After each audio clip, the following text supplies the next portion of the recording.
Assalamualaikum warahmatullahi wabarakatuh. Kenalkan, nama saya Syahrul Kirom. Saya adalah mahasiswa Fakultas Ilmu Keislaman, Program Studi Perbankan Syariah, Universitas Islam Al-Ihya Kuningan. Baik, pada kesempatan kali ini saya akan membahas tentang wadiah, yaitu salah satu transaksi yang biasa terjadi di kita gitu, khususnya di lingkungan perbankan syariah juga itu, karena termasuk ke dalam materi produk dan jasa perbankan syariah.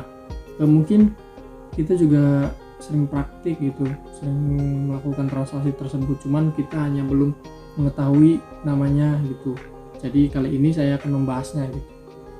Tanpa lama-lama, kita langsung saja ke materinya. Masuk saja ke materinya. Di sini ada wadiah dalam produk dan jasa perbankan syariah. Di sini ada beberapa topik pembahasan, ada 4. Yang pertama yaitu ada pengertian wadiah, kedua ada jenis wadiah, yang ketiga ada landasan hukum wadiah, dan yang keempat ada aplikasi wadiah. Baik, kita membahas yang pertama terlebih dahulu, yaitu ada pengertian wadiah.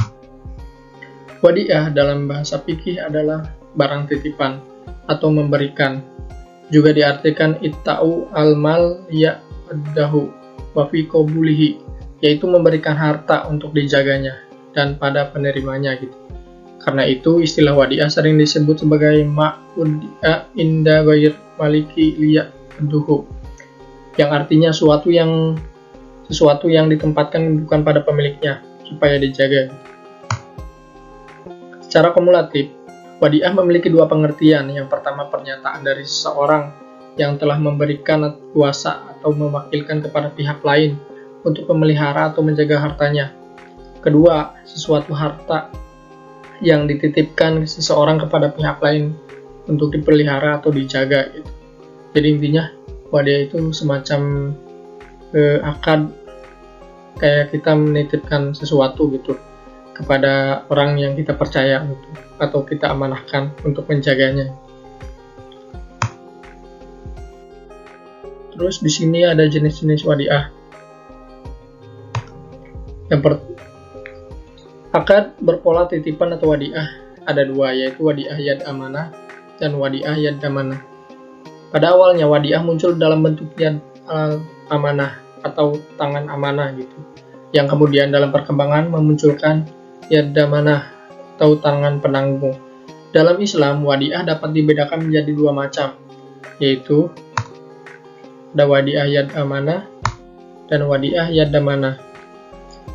Jadi kalau wadiah yad amanah itu semacam kita menitipkan sesuatu, tapi orang yang kita titipkan itu tidak boleh menggunakan fungsi dari barang tersebut, atau intinya tidak boleh menggunakan barang yang kita titipkan itu gitu. Sedangkan wadiah yad amanah itu sebaliknya, kita atau orang yang kita titipkan itu boleh menggunakan fungsi dari barang tersebut gitu. Contohnya kita menitipkan apa gitu, orang tersebut boleh menggunakannya. Terus ada landasan hukum wadiah. Wadiah diterapkan dalam hukum perbankan di Indonesia karena wadiah mempunyai landasan yang kuat, sehingga pelaksanaan wadiah itu harus sesuai dengan dalil-dalil sebagai berikut. Yang pertama ada Al-Quran, yaitu surat An-Nisa ayat 58 dan surat Al-Baqarah ayat 283. Yang kedua ada hadis riwayat Abu Daud, Tirmizi, dan Tabrani gitu.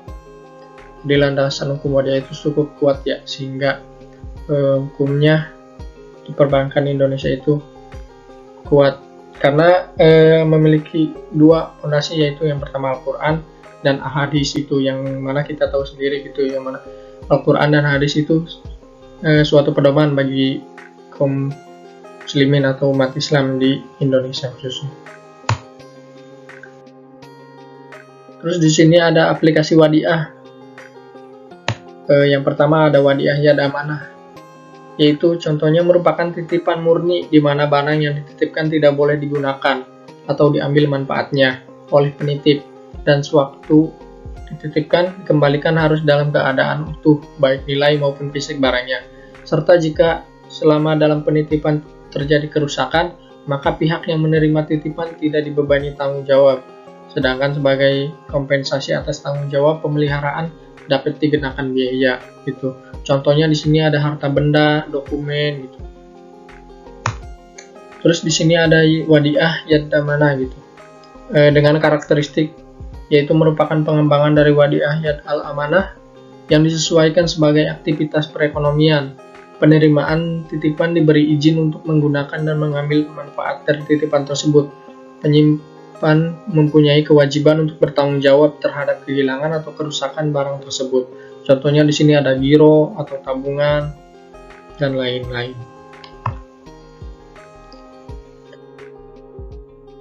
Terima kasih. Baik, mungkin itu saja materi dari saya tentang wadiah. Intinya, simpulannya di sini yaitu wadiah itu semacam akad atau transaksi kita menitipkan barang gitu. Yang mana ada dua macam ya tadi. Yang pertama ada wadiah al-amanah dan wadiah yad-damanah. Wadiah al-amanah itu orang yang kita titipkan atau orang yang kita beri amanah itu boleh menggunakan manfaat dari barang yang kita titipkan tersebut. Sedangkan wadiah yad-damanah itu sebaliknya. Mungkin cukup sekian dari saya, kurang lebihnya mohon maaf. Wassalamualaikum warahmatullahi wabarakatuh.